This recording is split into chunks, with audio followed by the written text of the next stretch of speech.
Welcome back to my channel. ಹೊಸದಾಗಿ channel ನೋಡ್ತಾ ಇದ್ದರೆ ಸಬ್ಸ್ಕ್ರೈಬ್ ಮಾಡಿಕೊಂಡು ಸಪೋರ್ಟ್ ಮಾಡಿ. ಸಚ್ಚಿದಾನಂದ ಸಾಯಿನಾಥ್ಗೆ ನಮಸ್ಕಾರ ಮಾಡುತ್ತಾ ಸಾಯಿನಾಥರ ಅನುಗ್ರಹ ಎಲ್ಲರ ಮೇಲೂ ಇರಲಿ ಅಂತ ವಿಡಿಯೋ ಪ್ರಾರಂಭ ಮಾಡ್ತಾ ಇದ್ದೀನಿ. ಈ ಆಷಾಢ ದಿನಗಳಲ್ಲಿ ನಮಗೆ ಈ ಮಾಸ ಅನ್ನುವಂಥದ್ದೇ ವಿಶೇಷವಾಗಿರುತ್ತೆ. ಶ್ರೀ ಮಹಾಲಕ್ಷ್ಮಿ ಕಲಿಯುಗದ ಭಗವಂತನನ್ನು ಆರಾಧನೆ ಮಾಡುವಂಥದ್ದು, ಸಮಸ್ಯೆಗಳನ್ನು ಬಗೆಹರಿಸುವಂಥದ್ದು. ಯಾಕಂದರೆ ಭಕ್ತಾದಿಗಳಿಗೆ ಯಾವುದೇ ರೀತಿಯಾದಂಥ ಸಮಸ್ಯೆ, ನೋವು, ಕಷ್ಟ, ಕಣ್ಣೀರು, ಬಾಧೆ, ಬಡತನ ಏನೇ ಇರಬಹುದು ಅದನ್ನು ಹೋಗಲಾಡಿಸೋದಕ್ಕೆ ಭಗವಂತನು ನಮಗೆ ಈ ಮಾಸದಲ್ಲಿ ವಿಶೇಷವಾಗಿ ಫಲವನ್ನು ಕೊಡ್ತಾನೆ. ಸ್ನೇಹಿತರೆ, ನಂಬಿಕೆಯಿಂದ ಪರಿಹಾರಗಳು, ಪ್ರತಿನಿತ್ಯ ದೀಪಾರಾಧನೆ ಅದು ನಿಮ್ಮ ಇಷ್ಟಕ್ಕೆ ಬಿಟ್ಟಿದ್ದು. ಯಾಕಂದರೆ ಕೆಲವೊಬ್ಬರಿಗೆ ಕೆಲಸದ ಒತ್ತಡಗಳು ಅನ್ನೋದು ಇರುತ್ತೆ, ಸಮಸ್ಯೆಗಳಿದ್ದಾಗ ಮಾಡ್ಕೊಳ್ಳೋದಕ್ಕೂ ಕೂಡ ಮನಸ್ಸಿರೋದಿಲ್ಲ ಕೆಲವೊಂದು ಬಾರಿ.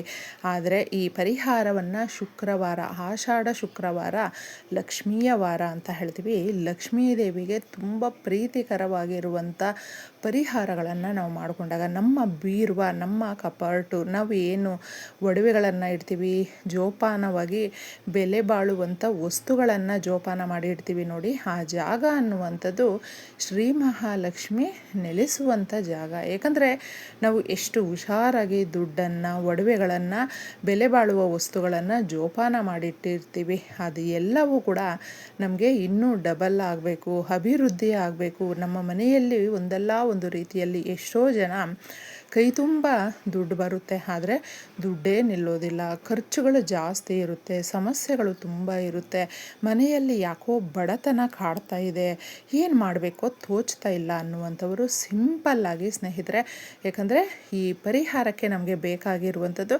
ಸ್ವಲ್ಪ ಬೇವಿನ ಎಲೆಗಳು. ಬೇವಿನ ಎಲೆಯಿಂದ ಮಾಡುವಂಥ ಪರಿಹಾರಗಳು ಬೇಗ ಕೈ ಹಿಡಿಯುತ್ತೆ, ನಮ್ಮ ಮನೆಯಲ್ಲಿ ಇರುವಂಥ ಬಡತನವನ್ನು, ಅಲಕ್ಷ್ಮಿಯನ್ನು ದೂರ ಮಾಡುತ್ತೆ, ದುಡ್ಡು ಆಕರ್ಷಿಸುವಂತೆ ಮಾಡುತ್ತೆ. ಯಾಕಂದರೆ ಎಷ್ಟೋ ಜನಕ್ಕೆ ಕೈ ತುಂಬ ಸಂಬಳ ಬರುತ್ತೆ, ಕೆಲವೊಬ್ಬರಿಗೆ ಕಡಿಮೆ ಸಂಬಳ ಬರುತ್ತೆ, ಆದರೂ ಜೀವನ ನೋಡೋದಕ್ಕೆ ತದ್ವಿರುದ್ಧವಾಗಿ ಇರುತ್ತೆ. ನಾವು ಯಾವ ರೀತಿ ತಗೊಂಡು ಹೋಗ್ತಾ ಇದ್ದೀವಿ ಅನ್ನೋದು ನಮಗೆ ಗೊತ್ತಾಗಿರೋದಿಲ್ಲ. ಅಂತಹವರು ಮುಖ್ಯವಾಗಿ ಪ್ರಾರ್ಥನೆ ಮಾಡ್ಕೊಳ್ತಾ, ನಂಬಿಕೆಯಿಂದ ನಿಮ್ಮ ಇಷ್ಟ ದೇವರು, ಮನೆ ದೇವರನ್ನು ಕೇಳ್ಕೊಳ್ತಾ ಈ ಪರಿಹಾರವನ್ನು ಮಾಡ್ಕೊಳ್ಳಿ. ಒಂದು 2 ರೆಕ್ಕೆಗಳು ನಮಗೆ ಬೇವಿನ ಎಲೆಗಳನ್ನು ತಗೊಂಡು ಬಂದರೆ ಸಾಕಾಗುತ್ತೆ. ಬೆಳಗ್ಗೆ ತಗೊಂಡು ಬಂದು ಇಟ್ಕೊಳ್ಳಿ.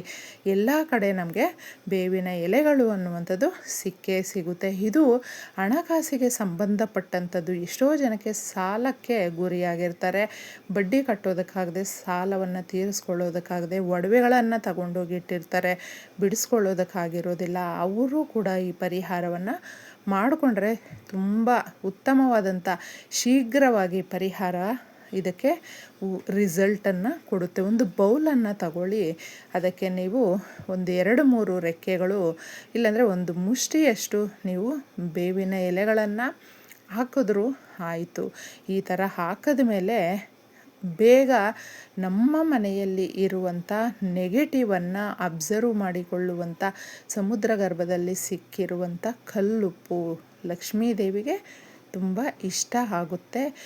ಒಂದು ಇಷ್ಟು ನೀವು ಕಲ್ಲುಪ್ಪನ್ನು ಇದ್ರ ಮೇಲೆ ಹಾಕಬೇಕಾಗುತ್ತೆ. ಈ ಪರಿಹಾರವನ್ನು ನೀವು ಶುಕ್ರವಾರ ಸಂಜೆ ಮಾಡ್ಕೊಳ್ಳಿ ಸ್ನೇಹಿತರೆ. ಸಂಧ್ಯಾ ಸಮಯ, ಗೋಧೂಳಿ ಸಮಯ ಅಂತ ಹೇಳ್ತೀವಿ, ಆ ಸಮಯ ಅನ್ನುವಂಥದ್ದು ದೇವತೆಗಳು ಓಡಾಡುವಂಥದ್ದು. ಎಷ್ಟೋ ದೋಷಗಳು, ಗ್ರಹ ದೋಷಗಳು ನಮ್ಮ ಜೀವನದಲ್ಲಿ ಆಡ್ತಾಯಿದ್ರೆ ನಮಗೇನೆ ಏನೋ ಗೊತ್ತಿಲ್ಲ ಅಂತ ಹೇಳಿದ್ರೆ, ಅವರುಗಳು ಮುಖ್ಯವಾಗಿ ತೊಗರಿಬೇಳೆಯನ್ನು ಒಂದೇ 1 ಸ್ಪೂನಷ್ಟು ಹಾಕಿ, ಇದಕ್ಕೆ ಇನ್ನು ಏಲಕ್ಕಿಯನ್ನು ಹಾಕ್ಕೊಳ್ಬೇಕು. ಸುಗಂಧಭರಿತವಾಗಿರುವಂಥ ವಸ್ತುಗಳಲ್ಲಿ ಏಲಕ್ಕಿ ಅದರ ಕೆಲಸ ಜಾಸ್ತಿ ಮಾಡುತ್ತೆ, ನಮ್ಮ ಸಮಸ್ಯೆಗಳನ್ನು ಬಗೆಹರಿಸುವಂಥದ್ದು, ನಮಗೆ ಹಿಡಿದಿರುವಂಥ ದರಿದ್ರವನ್ನು ಹೋಗಲಾಡಿಸುತ್ತೆ. ಅದಕ್ಕೆ ಏಲಕ್ಕಿಯನ್ನು ಮುಖ್ಯವಾಗಿ ನೋಡ್ಕೊಳ್ಳಿ, ತುಂಬ ಡ್ರೈ ಆಗಿರಬಾರ್ದು, ಬೀಜಗಳು ಹೊರಗಡೆ ಬಂದಿರಬಾರ್ದು, ನೋಡಿಕೊಂಡಿದ್ದೆ ಆ ಥರ ಇರುವಂಥದ್ದನ್ನು, ಹಸಿರಾಗಿ ಇರುವಂಥ ಏಲಕ್ಕಿಗಳನ್ನು ಒಂದು 5 ತಗೊಳ್ಳಿ ಸ್ನೇಹಿತರೆ. ಇದಕ್ಕೆ ಇನ್ನು ಅರಿಶಿಣ, ಕುಂಕುಮವನ್ನು ತಗೊಳ್ಬೇಕಾಗುತ್ತೆ. ಯಾವಾಗಲೂ ನಾವು ಏನೋ ಶುಭ ಕಾರ್ಯಗಳನ್ನು ಮಾಡ್ತೀವಿ, ಮನೆಯಲ್ಲೇ ನಮ್ಮ ಅಂಧಕಾರವನ್ನು ಓಡಿಸೋದಕ್ಕೆ, ಕತ್ತಲನ್ನು ಓಡಿಸೋದಕ್ಕೆ ಎಷ್ಟೋ ಹೆಣ್ಣುಮಕ್ಕಳಿಗೆ ಹೇಳತೀರದಷ್ಟು ಸಮಸ್ಯೆಗಳಿರುತ್ತೆ, ಕಷ್ಟಗಳಿರುತ್ತೆ. ಅದನ್ನು ಹೋಗಲಾಡಿಸೋದಕ್ಕೆ ಇದು ಸಹಾಯವನ್ನು ಮಾಡುತ್ತೆ. ನೆನಪಲ್ಲಿಟ್ಕೊಳ್ಳಿ, ಭಕ್ತಿಯಿಂದ ಇದನ್ನು ರಹಸ್ಯವಾಗಿ ಮಾಡ್ಕೊಳ್ಬೇಕಾಗುತ್ತೆ. ಇನ್ನು ನೀವು ಯಾವುದೇ ಒಂದು ದುಡ್ಡನ್ನು ಖರ್ಚು ಮಾಡಿ ತಗೊಂಡು ಬರುವಂಥದ್ದು ಯಾವುದೂ ಇಲ್ಲ. ಮನೆಯಲ್ಲೇ ಇರುವಂಥ ವಸ್ತುಗಳನ್ನು ಬಳಸ್ಕೊಂಡು ನಾವು ಈ ಪರಿಹಾರವನ್ನು ಮಾಡ್ಕೊಳ್ತಾ ಇದ್ದೀವಿ. ಅರಿಶಿಣ ಕುಂಕುಮ ಸ್ವಲ್ಪ ನೀವು ಹಾಕ್ಕೊಳ್ಬೇಕು. ಆದಷ್ಟು ಗಾಜಿನ ಬೌಲಿದ್ದರೆ ತಗೊಳ್ಳಿ. ಗಾಜಿನದರಲ್ಲಿ ಮಾಡುವಂಥ ಪರಿಹಾರಗಳು ಬೇಗ ನಮಗೆ ರಿಸಲ್ಟನ್ನು ಕೊಡುತ್ತೆ, ಸಮಸ್ಯೆಗಳನ್ನು ಬಗೆಹರಿಸೋದಕ್ಕೆ ಒಂದು ಶಕ್ತಿಯನ್ನು ಕೊಡುತ್ತೆ, 4 ಕಡೆಯಿಂದ ದುಡ್ಡನ್ನು ಆಕರ್ಷಿಸುವಂತೆ ಮಾಡುತ್ತೆ.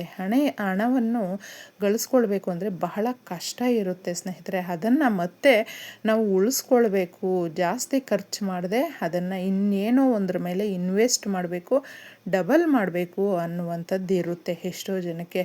ಅದಕ್ಕೆಲ್ಲದಕ್ಕೂ ಕೂಡ ಇದು ಒಂದು ರೀತಿಯಲ್ಲಿ ಚೆನ್ನಾಗಿರುತ್ತೆ. ಕೆಲವೊಬ್ಬರಿಗೆ ಗ್ರಹದೋಷಗಳ ಭಯ ಅನ್ನೋದೇ ಇರುತ್ತೆ, ಕೆಲವೊಬ್ಬರಿಗೆ ಶಾಂತಿ ಪೂಜೆ, ಕೆಲವೊಬ್ಬರಿಗೆ ಪರಿಹಾರಗಳು, ಅದೆಲ್ಲವೂ ಕೂಡ ಹಣಕಾಸಿನಿಂದ ಕೂಡಿರುತ್ತೆ.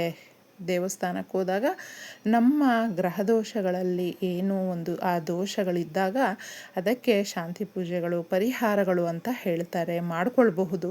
ಆದರೆ ಹಣಕಾಸು ಇಲ್ಲ, ನಾವು ಮಾಡ್ಕೊಳ್ಳೋದಕ್ಕಾಗೋದಿಲ್ಲ ಅನ್ನುವಂಥವರು ಈ ರೀತಿ ರಹಸ್ಯ ಪರಿಹಾರಗಳು ಅನ್ನುವಂಥದ್ದು ನಮಗೆ ಹಿರಿಯರು ತಿಳಿಸ್ಕೊಟ್ಟಿರುವಂಥದ್ದು. ಇದನ್ನು ನಂಬಿಕೆಯಿಂದ ಮಾಡಿಕೊಂಡಾಗ ನಮ್ಮ ಮನೆಯಲ್ಲಿ ಸುಧಾರಣೆ ಅನ್ನುವಂಥದ್ದು ಕಾಣುತ್ತೆ. ಈ ಬೌಲನ್ನು ನೀವು ನಿಮ್ಮ ಬೀರುವಾ ಕೆಳಗಡೆ ಇಡಬೇಕಾಗುತ್ತೆ. ತುಂಬ ಜನ ಬೀರುವಾ ಕೆಳಗಡೆ ಎಲ್ಲನೂ ನೀಟಾಗಿ ಒಂದು ಆ ಡಸ್ಟ್ ಎಲ್ಲ ಇದ್ದರೂ ಕೂಡ ಅದನ್ನು ಗುಡಿಸೋದಾಗಲಿ ಒರೆಸೋದಾಗಲಿ ಮಾಡಿರೋದಿಲ್ಲ.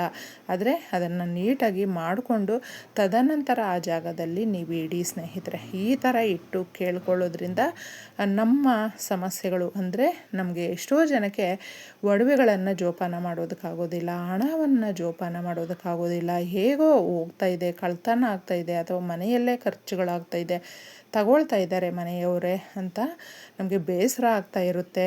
ಒಂದಲ್ಲ ಒಂದು ರೀತಿಯಲ್ಲಿ ನೋವು ಕೊಡ್ತಾ ಇರ್ತಾರೆ.